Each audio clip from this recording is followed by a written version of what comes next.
Welcome to the K-State Insiders, your Kansas State sports show. Now, let's head into the studio. Hey everyone, and welcome in here to the K-State Insiders. I'm Cole Carmody. Fitz is on a plane heading down to the Rate Bowl, so he is not hosting. That duty belongs to me tonight. Joining me, we've got our GoPowercat.com football analyst, Brien Hanley, the GoPowercat.com recruiting editor, Ryan Wallace, and from the Cat Attack podcast from Wildcat 91.9, the student radio station, former Kansas State kicker, Manhattan High School legend, Grant Snowden. Grant, appreciate you coming on tonight, my man. You are from Manhattan. We were talking before the show. It's that time of the year where everybody goes home, but you don't have to go that far to go home, do you? Yeah, man, I got a tough 8-minute trip down the road to go home for winter break, so I'm here year-round. Nothing wrong with that. And, you know, Kansas State football has a little bit of a further trip to go. Today, they flew down to Phoenix for the Rate Bowl, getting ready to take on the Rutgers Scarlet Knights. Fellas, let's start there because there's a lot of really bad things, unfortunately, that we're going to talk about with K-State sports, and we'll get into that at some point. But I want to be totally 100% honest here. I did the Friday walkthrough with Monty Spiller that will go up, I believe, tomorrow or the following day. And we talked about what this bowl game means. And Brian, I want to start with you on this because we've talked about, you know, what do bowl games look like? What do bowl games mean in the year 2024? I'm of the opinion that I'm actually happy that K-State is playing this Rutgers team and not a bigger brand, you might say, because guys, Rutgers, according to Greg Schiano, as of this very moment, has no opt-outs. And K-State, if you want to count declaring for the NFL draft as having 2 opt-outs, Jacob Parrish, DJ Giddens won't play, along with the guys who are in the transfer portal, about 2 or 3 starters. So K-State's going to be down a few starters, a handful of starters. Rutgers, not so much. Big B, I want your take on this because this feels like a throwback game to where almost everybody's available to play and both sides feel like they're fired up to play this game. I mean, I guess if you look at it from that perspective, you could say that bowl games obviously don't have the same meaning that they did 5 years ago, 10 years ago, 15 years ago. It's not even remotely the same. However, you're right, Cole. When we're talking about opt-outs and there's no opt-outs or a ton of impact players in the transfer portal, when we're talking about that, yeah, it feels good. Now, I don't know about playing a brand or not. Look, this is who K-State, this is where they qualified. So this is it. I feel good about them going and playing the game, but I talked to Fitz about this, and I just think we got to play a lot of guys, empty the bag on offense. The play that you ran the second day of summer camp, run that. Just do a bunch of different stuff on defense, take a lot of chances. This is the time to explore and to have a vivid imagination on both sides of the ball. If you don't, now granted, you want to win the game, but if you're not going to take advantage of that, then what are you doing? I mean, this is literally the opportunity for you to do these kinds of things, and nobody's going to hold you accountable for that. So if you're not willing to do it now, you're never going to. And for K-State, I don't like that aspect. Got to be more imaginative on both sides, expand on both sides of the ball. This is a great opportunity to see what you can do. Wally, what's your take on this? Well, I mean, on the game itself, I understand where you're coming from. I just think that it's a chance for I'm not so much focused, I guess, on the brand at stake, but it's kind of talking about what Brian was mentioning there. It's like I'm more interested in seeing some of these second wave guys get their chance. It's for, you know, it seems like for so long, one of the things that at times has been kind of Chris Kleiman's crutch, if you will, is kind of his loyalty. And I think that at times there were moments where let's just go to like the wide receivers where it was like, man, there's got to be somebody else there, right? That, you know, why stay with kind of these cats that have brought you when they're not really delivering? And, you know, for one reason or another, they stuck with some of those guys. And finally, I think with this bowl game, because of guys that have declared, because of guys that have transferred, we're finally going to be able to see kind of that second wave and figure out, you know, where have they addressed properly in the transfer portal? Where do they still need to address more in the transfer portal, perhaps beyond the bowl game? and then see kind of where things are heading into the spring season, and maybe that second portal window, if there's any other holes that need to be filled. Because the other part of this, Cole, that you and I have been talking about is,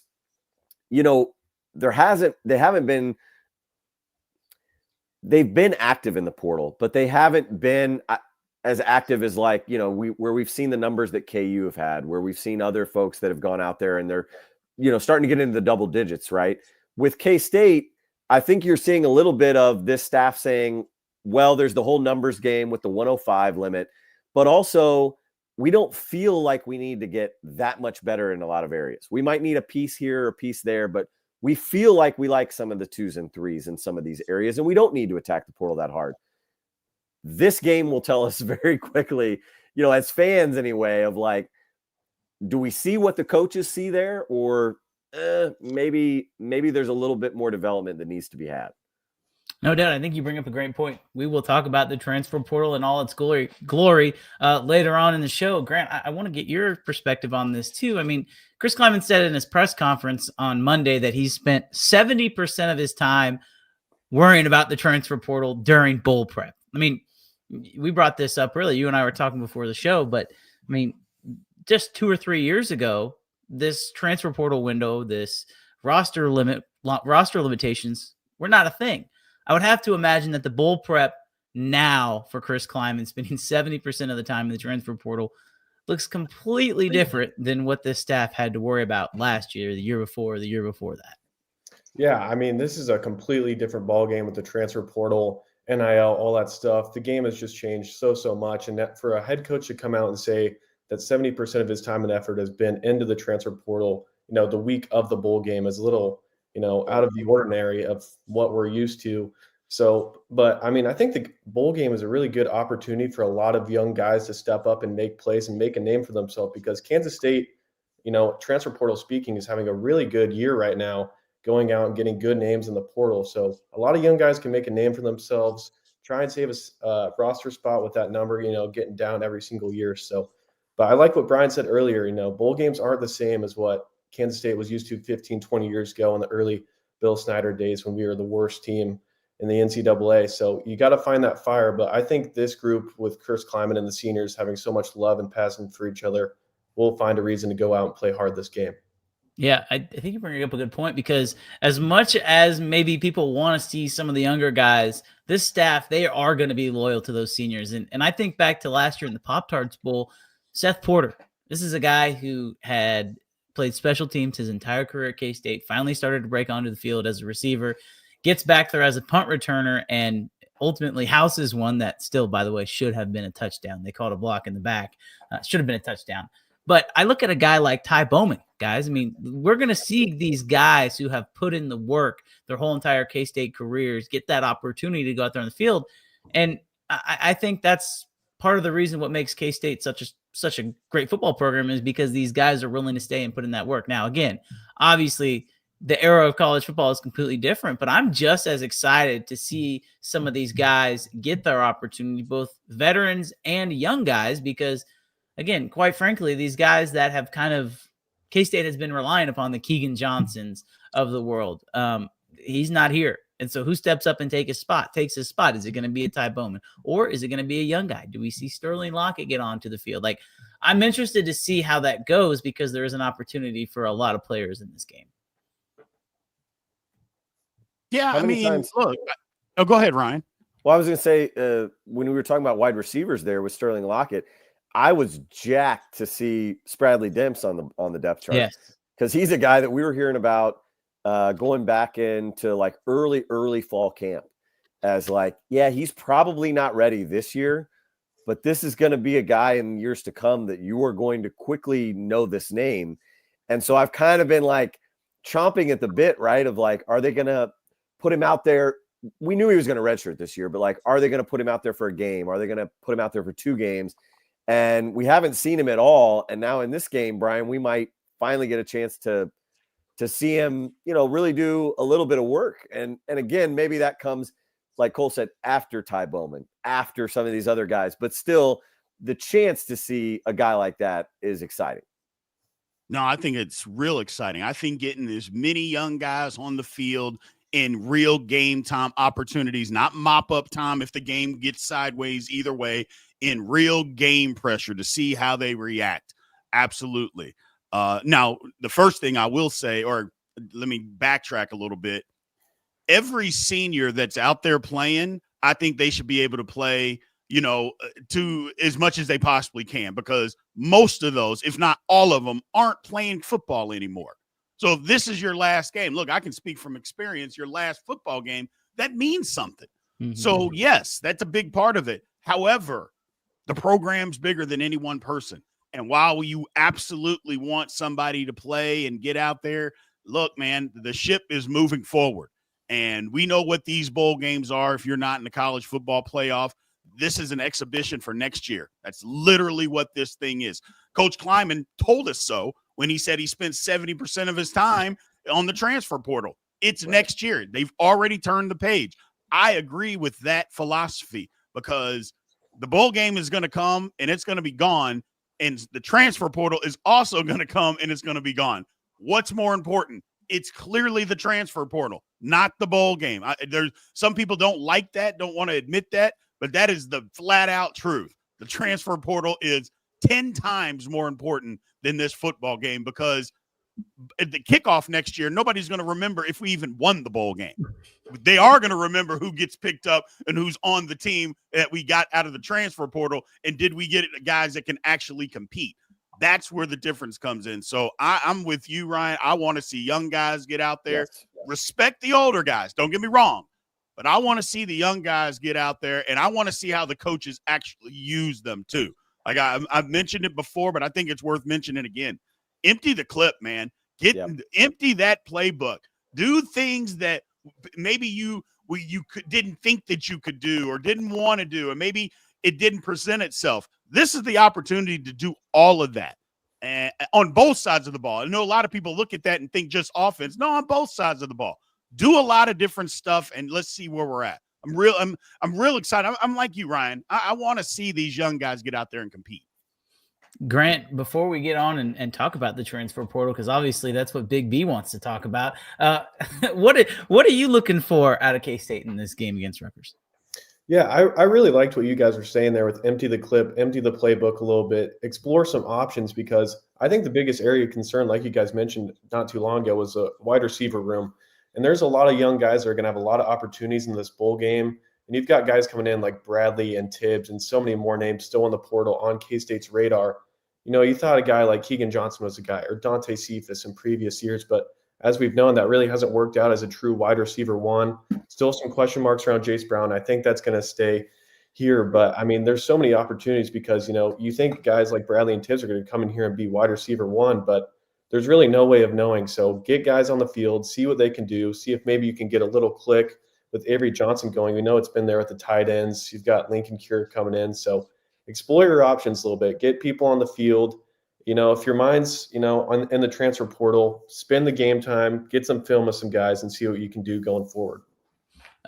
Just as a reminder, everyone who's watching the show, feel free to comment on the YouTube, comment in the YouTube comments. Drop your comments if you're watching on Twitter, and we will go through some of those as we navigate the evening. Good comment here from Andrew. If K-State needs a backup quarterback from the transfer portal, Iowa Western has a quarterback by the name of Hunter Deckers.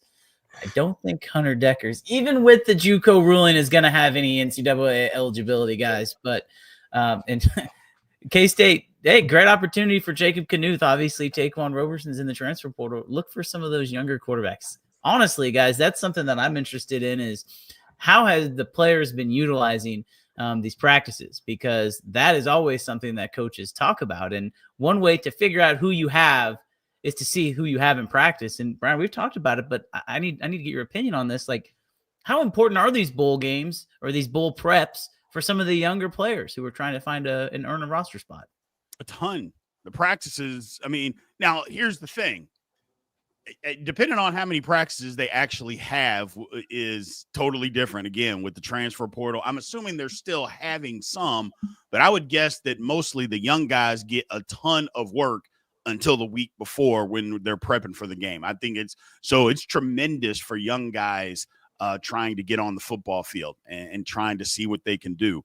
and just get them out there. Tons of fundamental work. They probably get a lot more individual work.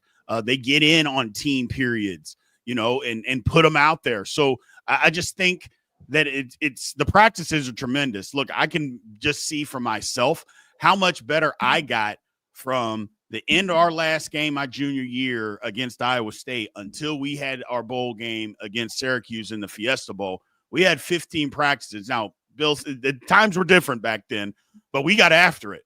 But it was, we had 2-a-days. It was Katie bar the door. I got a ton better. And I was a starter, so I wasn't even a young guy. I can just imagine what young guys are getting out of this thing because they're practicing and doing all this different stuff that during the season, they're scout team guys. And that's where they're just running scout team stuff. Well, now you're not. Now it's, hey, we're putting you in here. We want to see what you've done all year, how much better you've got. So the practices mean something to those guys. Wally, what do you think the vibe is like inside of that locker room right now? Because at the end of the season, if I were to ask you that question, I think every single person sitting here on this panel would have agreed that the vibes would probably not be the greatest. But as we kind of start to transition into the transfer portal segment of this show, guys, the transfer portal would not indicate that. Usually, if you have guys who are unhappy, they leave. We're not seeing guys who are leaving and maybe the numbers that some fans thought. I mean, Wally, is this surprising to you at least a little bit? In terms of them, and sorry, I'm dealing with a cold. In terms of them not attacking the portal maybe as hard as people thought? I think that and just the sheer number of guys who have decided to stay. If you look around the Big 12 conference, it's pretty staggering. I think I saw Arizona had almost 30 departures of guys who've entered the transfer portal. Last time I looked, I think K-State was at 12 or 13, and as of today, 7 guys who have committed. Obviously, you're dealing with the cutdowns, but yeah, I'm curious because, again, we talked about it. K-State has a good culture. I think everybody understands and believes that, but there still seemed to be some frustration, but the outgoing numbers I don't think would indicate that. No, and I just think there's been enough of that 2023 class has kind of known their time was coming. I think probably behind the scenes, there's been an increase in their practice participation to the point where those guys know this isn't worth me leaving right now. The guys that we've seen that have left are either guys that probably weren't even sniffing opportunities or guys that kind of had gotten on the field like a Trey Spivey from that 2023 class. And it was pretty obvious, like, either the coaches aren't feeling me or I'm not being used in the role that I think I am. They were being used enough where they could tell what their path was. I think with most of those guys in that 2023 class, the path is still open a little bit. And I think they know with the guys that are leaving, this is their chance. I look at defensive end. Brendan Mott is going to be gone. There was no reason for Jordan Allen to hit the portal. There was no reason for Ryan Davis to hit the portal. They know that their time is coming. Joe Jackson, there was no reason for him to hit the portal just because Dylan Edwards is here. He knows DJ Giddens is going to be gone. The minute DJ's name hits the NFL draft wire, it was like, well, this is my time now. So I wasn't that surprised at the lack of departures from K-State's roster. I did want to go back though for a second when you were talking about what the kind of process was, what the feeling was in the locker room, and throw a question to Brien, which is, in a bowl game situation like this, is this kind of like, Brendan Mott, Hadley Panzer, Taylor Potier, some of these guys that this is their last hurrah, their final, curtain call. How much of the locker room is kind of letting them have the final say for one more time? And how much of it is Brendan Mott and Hadley Panzer and those guys going, yeah, we kind of voiced ourselves on a senior day. The bowl game, yes, it's still technically our quote final game, but like, Avery, you lead us out of the locker room, or I'm trying to think who else would be, maybe Austin Romaine. Like, Austin, why don't you guide us through the stretches?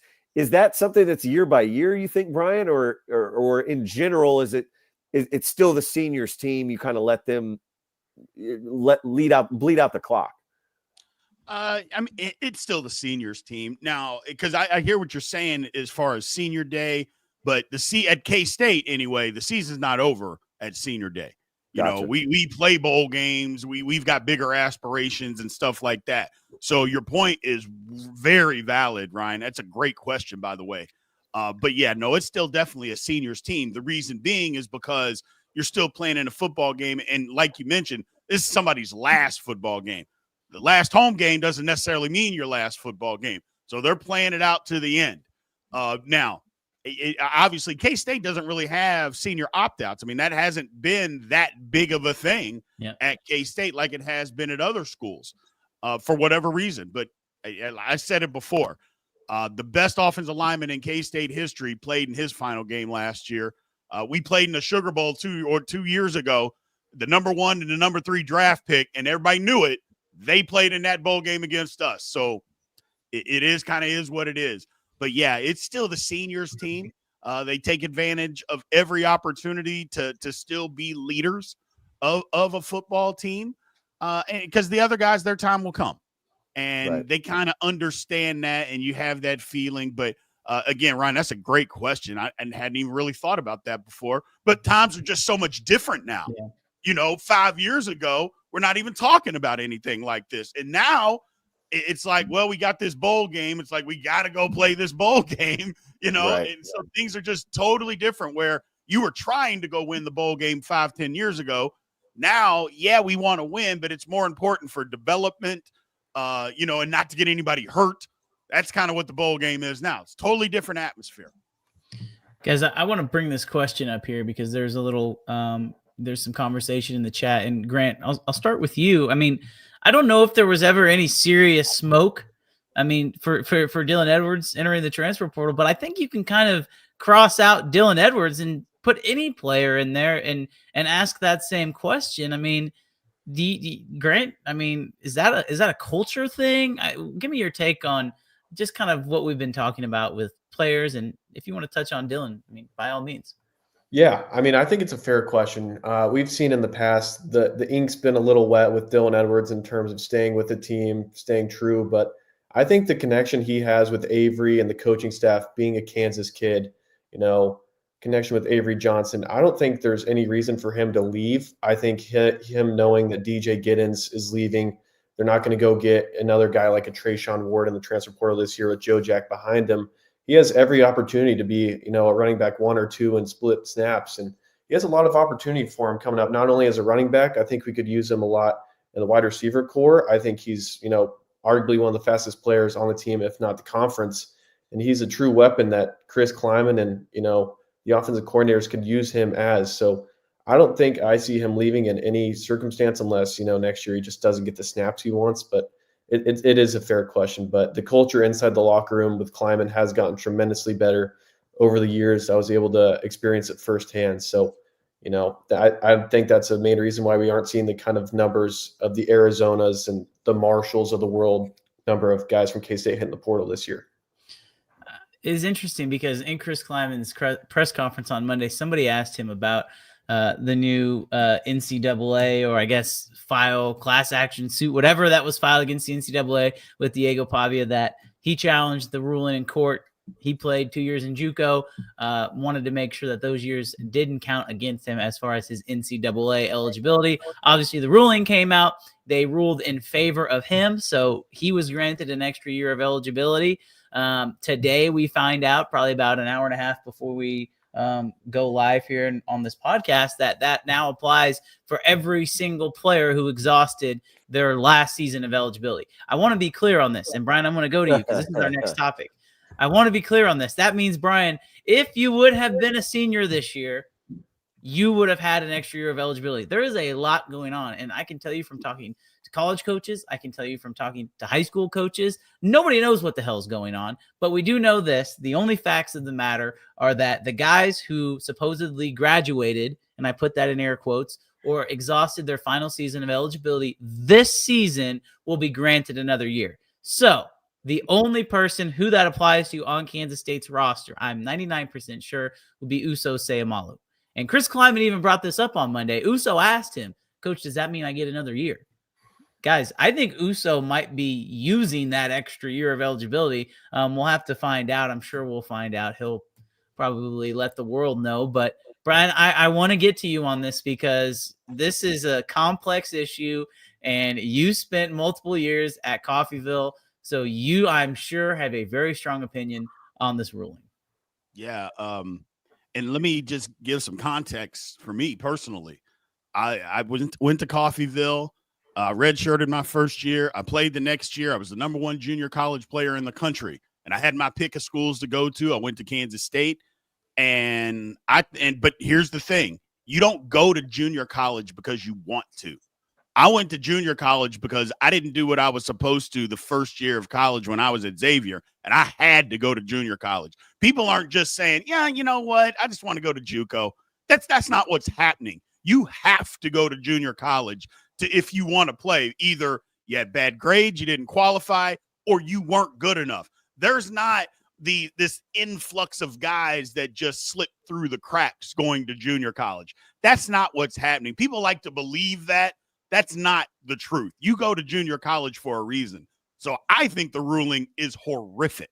I really do. I think it is terrible. And again, I went to junior college. It changed my entire life going to junior college.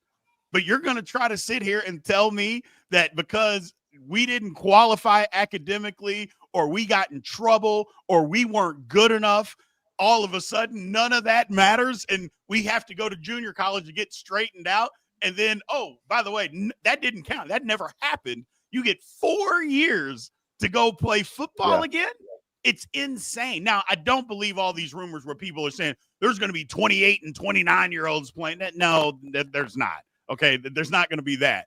However, there are going to be guys, again, I complain about when there's 25-year-olds out on the football field now. I'm like, how many years are you going to play college football, man? Well, that'll be the case. Yep. If we do this. There's going to be 24, 25-year-olds out there playing college football, and I think that's way too old. I don't care. I don't care who you are. All these guys that are getting this 6th year and 7th year, I'm sorry. If you got hurt, sometimes your body tells you stop playing football. And you know what? If you get hurt, it is God's will. You know, I don't know if you're religious or not. It doesn't really matter. If you got hurt, there's consequences in life, and good or bad. And you get hurt playing football, that happens in football. I say it all the time. Bones break, ligaments tear. It is what it is. But you shouldn't get all these extra years because you keep getting hurt and you keep getting hurt. You get hurt 4 times in a row. Well, that doesn't count. That doesn't count. What are we doing? And this junior college rule, it's ridiculous. I'm sorry, I don't want to go on a rant, but it's the word. And again, this is coming from a guy that junior college literally changed my life for the better. It changed my entire life and the trajectory on where I was going. So if anybody would say that it's a great rule, it should be me.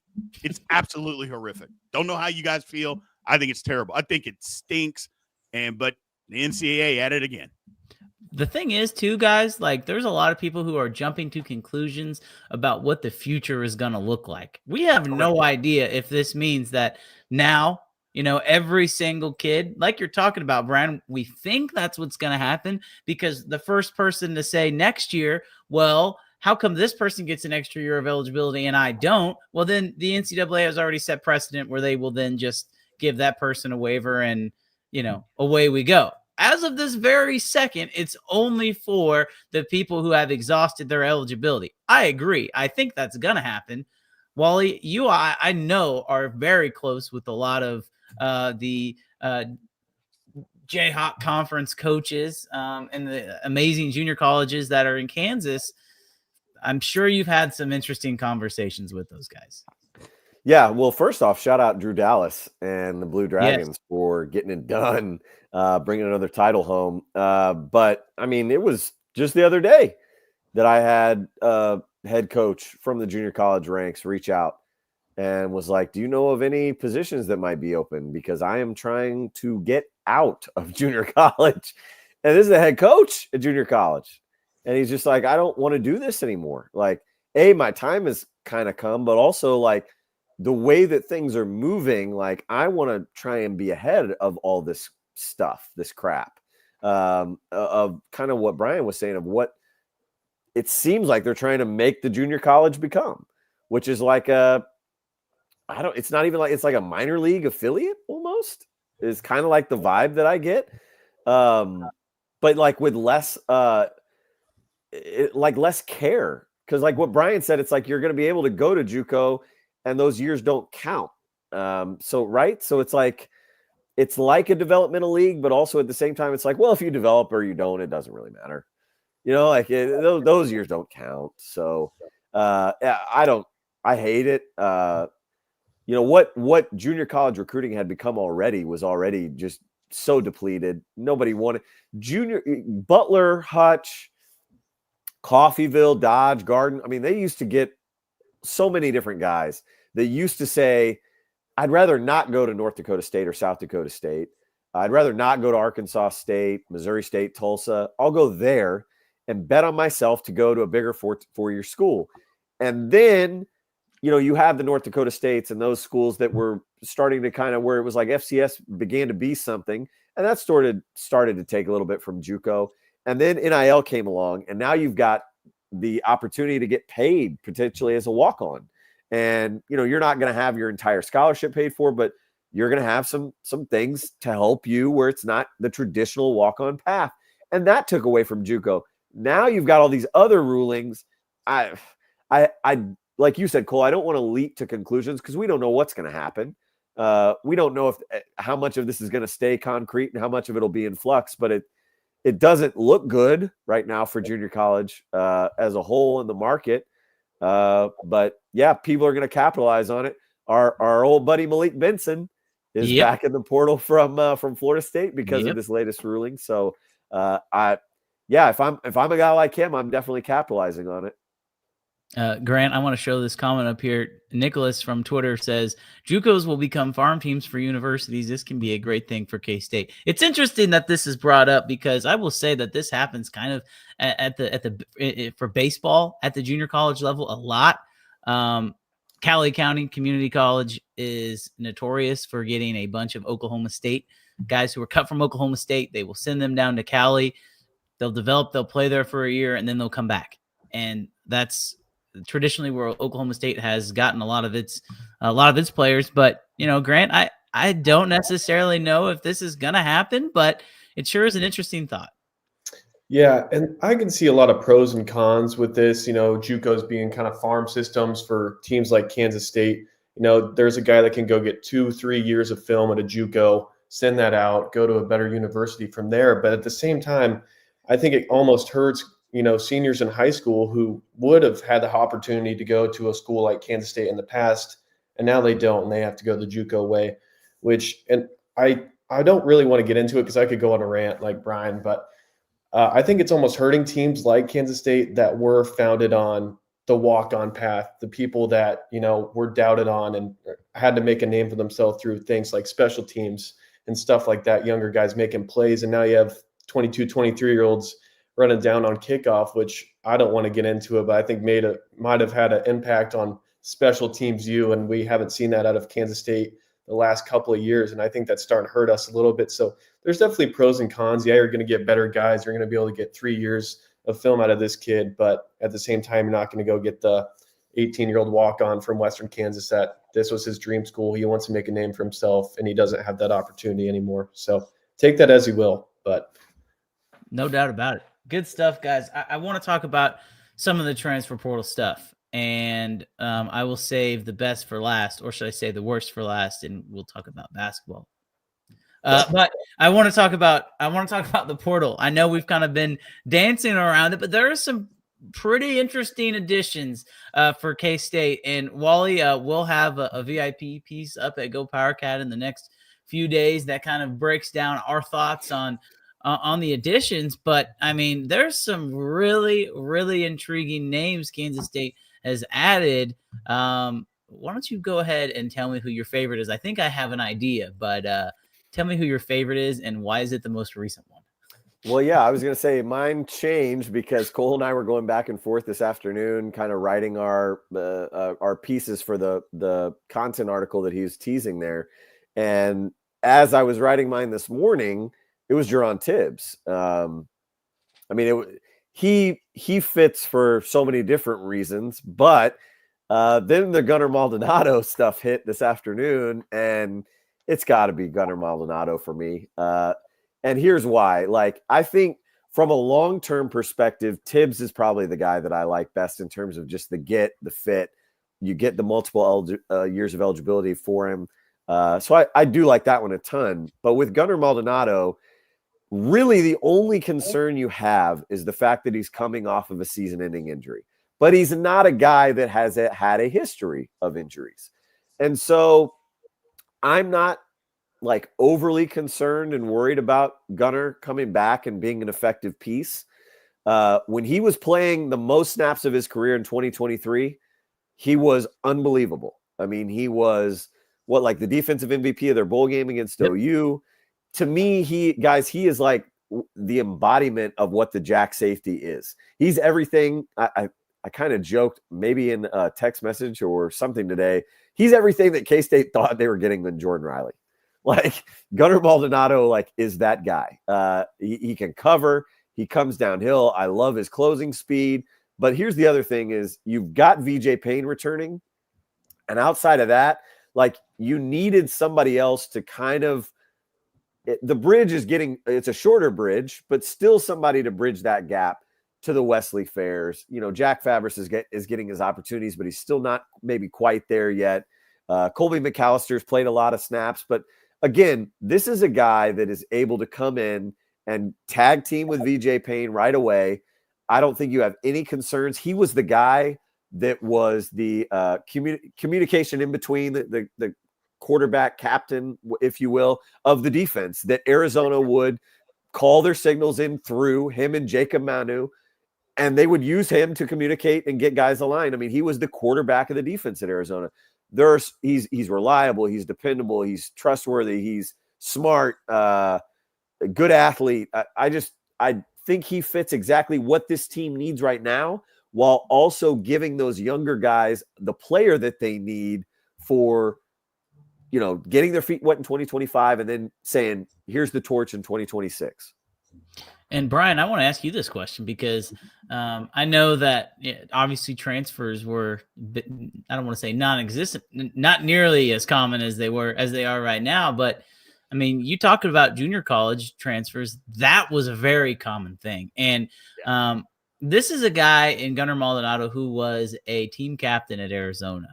And I know for a fact that there were plenty of team captains at junior colleges that transferred to Kansas State and immediately stepped in as a leader. I'm interested in that because the one thing that K-State struggled with this year, one of the things they struggled with in the back end was that communication aspect. Well, if Gunnar Maldonado is as good of a communicator as it appears that he is, you would hope that would be one major green flag for this team with this particular player. But from a leadership standpoint, I think it's really good. But I am interested to see, because there's a lot of the times where we will have guys that will enter a program who are supposed to be leaders, and it just doesn't really work. I mean, Brien, like, the dynamic there is different from school to school. Yeah, I mean, here's the thing. I think I'm pretty comfortable saying this. K-State in the secondary last year, as far as, look, your corner is not going to be your lead dog. They might be your most talented player, but they're not going to be your communicator back there. That's for one, they're on one side of the field. They can't communicate everything to the other side of the field. K-State didn't have that last year. That just didn't exist. They got to have that guy back there that's going to say, no, this is where you're supposed to be. No, you're wrong. This is where you have to be. This is the coverage we're in, and make sure that everybody's there. We didn't have that kind of dominant personality, and I think you guys talked to enough people to know that too. Just didn't have that. You got to have that on defense, and the linebacker can't be the guy that gets there. You got to have that linebacker. Don't get me wrong, but you got to have that safety back there that takes control of the secondary and the back end to let everybody know where they're going to be. And if you have the opportunity to bring in a team captain at a Power 4 school, I don't care how bad Arizona was, he's still a team captain at a Power 4 school. You do that, and that is only going to help K-State. Look, I'm going to say this, guys. Ryan talked about, and Ryan's alluded to it, and I don't think Ryan's going far enough. He's saying, because he said this in the past, and Ron, I'm going to hold you to it because you are building up K-State to 2025. Yes. I think that's what K-State's doing. I think they're going for it. Everybody's freaking out about we're not bringing in all these players. I think the coaches like what we have. I think they say, you know what? We got a strong foundation. We need some dogs that we need to go out and get and plug and play right now. I think K-State's going for it in 2025, people. I'm saying Ryan said it. Yep. But he didn't just come out and say it. I'm coming out and say it. K-State's going for it. And that's why you haven't seen we're just going to go sign 15, 20 guys and bring them all in and see what happens, because they like what they have and they don't have to do that. They're saying, no, we want to swing a little higher here. And we've talked about that too, Cole. K-State, you're swinging a little bit higher to get guys. You know what? You're bringing in a former team captain, a starter in the secondary. Because why? Well, we need that. We need him right now because I think we have a good football team. We just need certain pieces. Look, I'm never going to be the guy that, back in my day. But Coach Snyder did that. Go get junior college guys and say, you know what? You're coming in to play left guard, Brien Hanley. We need you to play right now. That's all we need. We need you, and we're going to be good. We need you, Jeff Kelly, to be the middle linebacker. We need you to play right now. That's what is going on here with this transfer portal. And look, I'm not going to be, we're going to win the national title. I'm not saying we can't. All I'm saying is K-State's loading up. They like what they have. I think they kept the guys that they wanted, but no matter what anybody tells you, I think they really kept all the guys that they wanted, and they're loading up for a really big season. I love what we are doing so far. And again, I don't think K-State's done, because if you remember, guys, there's another transfer portal that opens up in the spring. Now, we may lose a few guys to that too. Who knows? But there's another opportunity here to get even more guys, because that portal opens up, and it's crazy then too. I like what they're doing. They're being strategic, but they're saying, hey, we're going to swing a little bit higher on the vine here to get some guys versus, maybe taking chances on lower guys and hoping they develop. No, we don't want to develop you. We want you ready to play right now. Grant, are you as fired up as I am after listening to Brien Hanley? Yeah, I'm fired up. I can't wait for next season already now after that. Give me your take on all this. Yeah, I think Maldonado is a really good player, and I like what you guys said about him. He's a Power 4 conference team captain, and you guys talked about Coley McAllister, guys like that playing snaps at the safety position to come in and really grow a relationship with VJ Payne. But Coley McAllister had a procedure done today. He's not playing in the bowl game. He's going to be sidelined for a little bit. So now he has a really nice opportunity to come in here in the winter and start to be, a team captain, a leader, grow a relationship with VJ Payne, and maybe, I'm assuming that's already his spot to be taken. But, to really grow a relationship with not only the defense, but also VJ Payne. And, we also have another safety in the portal in Marquavius Moss. And a lot of people on, Twitter seem to be fired up about him, saying he's going to be the next Kobe Savage, all this hard hitter, playing hard. And I've watched his film. He looks like he does. So that's another opportunity for a guy in the transfer portal that has an opportunity to make a name for himself during spring ball, during the winter, hit workouts hard, get on campus. So we'll see what happens. But I'm really fired up about this transfer portal class. It's just getting started. There's a couple more names out there that I'd like for K-State to go and grab. But after listening to Brien and Wallace, man, I can't wait for next year already. Big B, how you always talk about, and I just want to say this to Big B, go swing for the fences. Well, K-State has gotten a safety from Arizona. They've gotten a linebacker from Ohio State, and they've gotten an offensive lineman from USC. Now, if I were to just tell you those three things and not tell you who the players were, you'd probably be pretty fired up about that. I think that Powers from Ohio State can be a really solid player at the linebacker spot for K-State.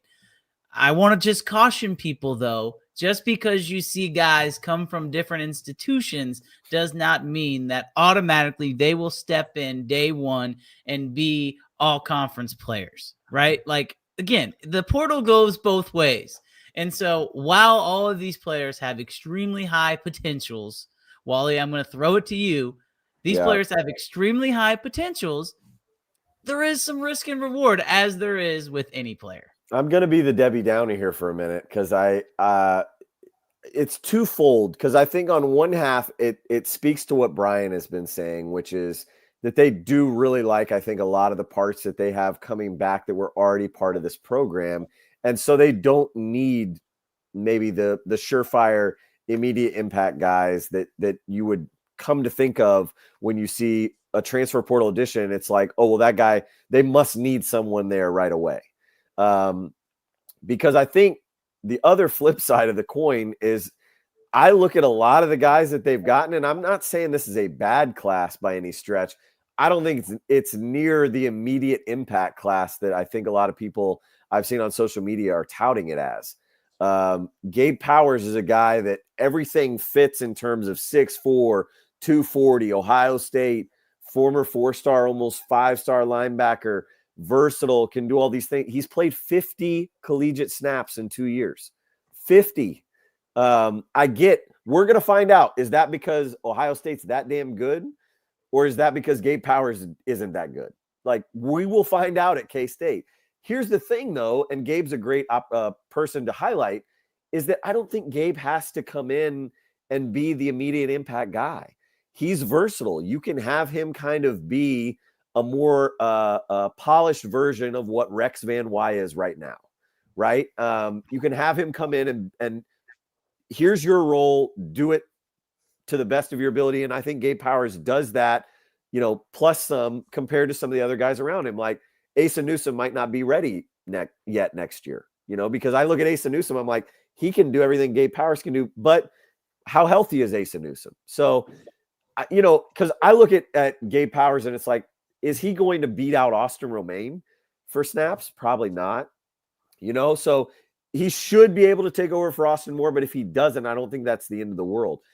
Amos, the offensive lineman from USC, that's another example to me of a guy where it's like, great, we needed help on the offensive line. Well, he helps you in the interior, but he's not a tackle. Like, he's not. He's an offensive guard. You still need to go out and get an offensive tackle unless you're that solid with what you have there coming back. But the other thing about Amos is, like, he's a hell of a run blocker. But Cole, I don't know on this thing if you can share like videos. Like, I can send you that video cut up. Yes. I don't know if you can present it like right now if I send it to you. But like, Brian, the cut up that I have of him, and granted, again, small sample size, right? He played in like 96 snaps this year as a true freshman at USC. On paper, that's great. Like, you're playing as a true freshman at USC. He played like the majority of the snaps came in 3 games. It was Utah State, Wisconsin, and Michigan. And I went to the Michigan game and I went to the Wisconsin game and I went back and watched some of his tape from those games. And it's not great, guys. Like, his pass pro is rough, to say the least. He is mobile, but not nearly as mobile as he needs to be. He's kind of like tackling air at some, like blocking air at some points. And again, it's a great get for K-State in terms of if you're looking at it the long term. But for the people that have the blinders on and they're like, the transfer portal is solely for positions of need, guys that, this is an immediate impact. He's coming from the Power 4. This is a guy that we can plug and play. I think Amos can come in and plug and play. I don't expect, even Easton Kilty. It might not be that right away. So there's a lot of areas in this class where I'm like, Jaden Rowe. I'm getting long-winded here, guys, but like Jaden Rowe, there's a reason why you take that guy. He's probably going to have multiple years of eligibility. He's a 6'2" corner that runs a 4.3 40 that's at 220 pounds. Like, yes, you take the gamble on that guy. But if he's the guy that you are going to say he's going to be our lockdown cover corner that we're going to replace Jacob Parrish with, it's a gamble. You can't go into the next season going, well, yeah, we've got our guys. Jaden Rowe. Well, he had concussion problems his freshman year at Oklahoma. He had a season-ending injury the year before that. And then last year, when he's at full strength, he doesn't see the field outside of special teams. Is that because Oklahoma is that good, or is Jaden Rowe really not that good? I get why K-State's taking the gambles on a lot of these guys. And a lot of the guys they're taking gambles on, they have multiple years of eligibility, so that's a plus. I'm just saying, if on paper, you're looking at this class to be like instant plug and play here, instant plug and play here, I'm not sure. I think it's a combination of guys that they feel like they can mold and they can get ready to go in 2025. And also what Brien said of, regardless of where these guys that we get in the portal are, we still feel fairly good about some of the guys that we can surround them with. It's like this, guys, and I'm going to use a Big B example, because when we went to Vegas for Big 12 Media Days, I learned some lessons in the life of Brien Hanley when it comes to gambling. When you have a lot of money, it's a lot easier to gamble, because if you lose some money when you have a lot of money, guess what? It doesn't hurt as much. But when you don't have a lot of money and you end up losing that money on your gambling, it hurts a whole heck of a lot more. And right now, K-State feels like they have plenty of money, and so they're going to be able to take these gambles, and if they pay off, it pays off. With that being said, guys, I have successfully put this off until 10 minutes left to go in the show, but we have to talk about it. We're going to talk about basketball, but I want to talk about the K-State basketball team that's won every single game they've played except for one game, and shout out the Kansas State women who destroyed Cincinnati by 20 points yesterday. They're number 12 in the country, and we're probably going to talk about them more on the show later in the season. But we got to talk about the men's team. Jerome Tang's group, now 6-5, heading into conference play after losing to Wichita State. Big B, I'm just going to let you talk. I don't have a whole lot to say. I'll let Grant go. Other than if K-State gets to 11 wins this year, I'll be surprised. I really will. And the reason that I say that is that I've said it before and I'll say it again. When you have guys that are supposed to be the stars of the basketball team and they play like role players, then you got a problem. And I'm not going to call out any names, but I think K-State fans know exactly who and what we're talking about. When you have guys that are supposed to be the star and they play like role players, then your team is not going to be very good. And look, this conference isn't as good as what maybe we thought it was going to be. It may not be the best in the country per se, but it's still pretty daggone good. If K-State gets to 11 wins, I'll be surprised. Grant? Brian's absolutely correct. I've been talking to some buddies. I don't know if this is a team that wins 4 or 5 conference games this year, just for the product we've seen on the court. I mean, this is a team that hasn't won a quad 1 or a quad 2 game early in the year. Like, we just haven't beat a good team, or at that point, a decent team, and all of our wins have not been great. And I like what Brien said as well. I mean, you bring in guys that are supposed to be the face of the program. You know, you spend all this money. It's one of the better rosters Kansas State basketball's had in recent years, looking on paper. And you had in conference play 6-5. So I'll be curious to see what happens.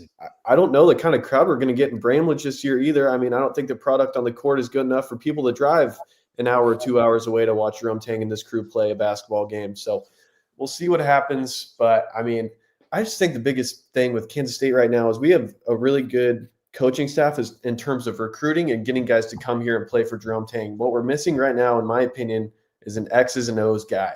You need to bring in a guy like that. You need to get an offense set in stone, get some plays, because right now we just look like chickens running with our heads cut off on the court, and we have no idea what we're doing. So I could rant about this basketball team forever, but I try to hold myself back a little bit. Grant, you know what chickens produce?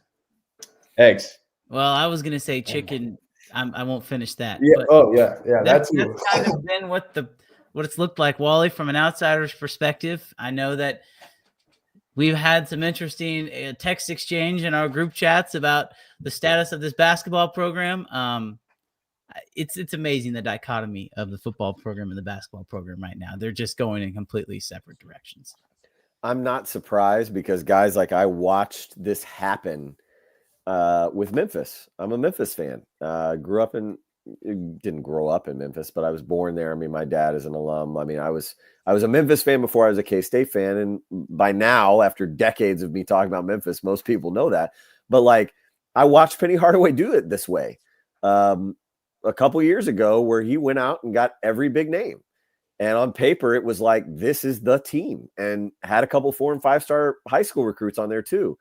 And what we found out as we got into the season was personalities collided to all hell. Guys knew what other guys were getting paid. Guys knew, you know, I'm not used to only playing this minute. That's supposed to be my shot. That's supposed to be my.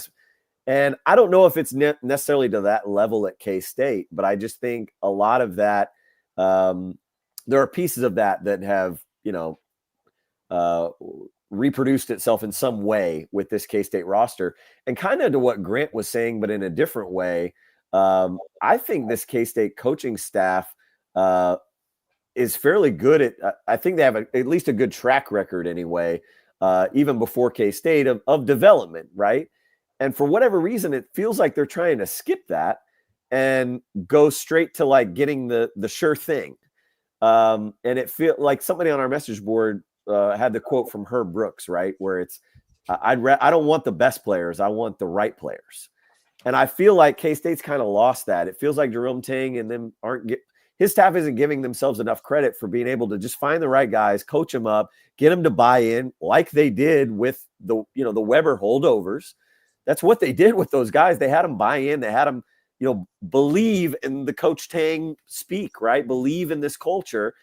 And yeah, they had Marquise Noel and Keontae Johnson, and that helped. But like, there are guys on this team that could be that, right? But like, they just haven't bought in. I feel like they went and skipped and went to personalities that weren't wired that way.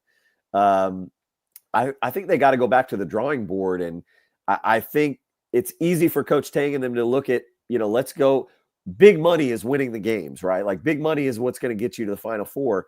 I don't know if that's really true. And like, I can't think of his name, the Evan Maya guy that's on social media. I mean, he tweeted this out like during the offseason, and I was retweeting it because statistically, it doesn't bode well for teams that completely rebuild through the transfer portal. Those teams typically do not have a lot of success. I think you got to have some holdovers. You got to have some developmental guys and then fill a little bit. And maybe one or two of those guys are guys that you pay high money for. And maybe some of those guys are just guys you like that are the right fit. And I don't know, guys. I hope that this is a season where Jerome Tang and those guys go back to the drawing board and say, maybe we need to rethink how we are putting a roster together. Maybe we're trying to skip some steps here, not giving ourselves enough credit, and maybe just not doing things the way that worked for us in past places and at K-State in the original year. I tell you what, man, I'm with Grant. If I'm a fan, and maybe this isn't fair, maybe this isn't a good representation of K-State, maybe this isn't fair to Jerome Tang and those guys. Part of me saying don't show up. Part of me saying like make this team earn it.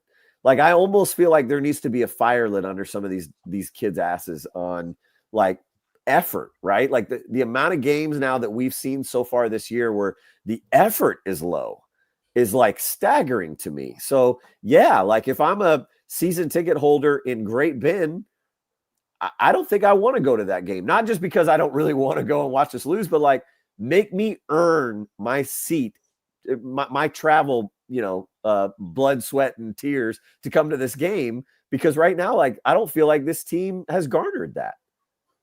It's amazing. I'm going to put this up there, Brien. And before we close out the show, I think this is a fair question. I mean, first of all, he says this might be an overreaction. I don't know if it's an overreaction, but I don't know if Jerome Tang's seat is hot because of the buyout. There's an $18 million buyout, so I don't think Jerome Tang's leaving anywhere. But I think the second part of this question is extremely, extremely valid.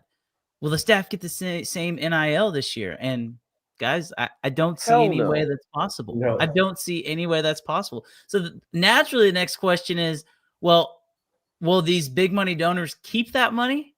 Will they give it to football? What are they going to do with this? Guys, I don't have the answer to that question, but I don't think there's any way in hell that this team has nearly as high of an NIL budget as they did this year. No, they won't, and they shouldn't. And again, you can't tell people where to put their money. But the one thing that I know, people that have money don't like backing losers. That part I know for a fact. Look, I'm not trying to say that individuals are losers or anything like that, but look at SMU. Look how Baylor got good. If anybody doesn't know, when SMU and all that trouble happened there, it's not that those people from SMU that they stopped supporting football. They just went down the road and started supporting Baylor. All of a sudden, Baylor gets good. Oh, imagine that. Teams don't. I mean, look, people with money will give it, but they want to be backing something that's going to win.